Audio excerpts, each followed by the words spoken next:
ఎవరికైనా ఏదైనా శుభం కలిగితే ఆ శుభానికి కారణం ఎవరు అంటే శంకరుడే. నేను చెప్పట్లేదు ఈ మాట, శాస్త్రములు చెప్పే.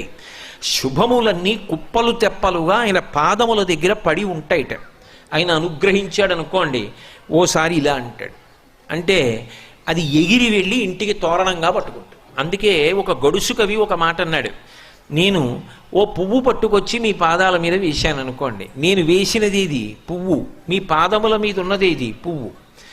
నేను ఒక పువ్వు పట్టుకెళ్ళి మల్లికార్జున లింగం మీద వేశాను అనుకోండి, పరమ ప్రేమతో వేశాను అనుకోండి, ఆ పువ్వు ఓ ఏడాది తర్వాత నా ఇంటి మనవడు. నేను ప్రేమతో వేసిన పువ్వు 2 ఏళ్ల తర్వాత నా ఇంట్లో మనవరాలు.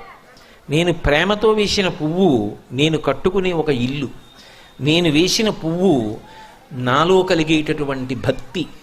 నేను వేసిన పువ్వు ఏ వయస్సులో నాకు రావాలో ఆ వయసులో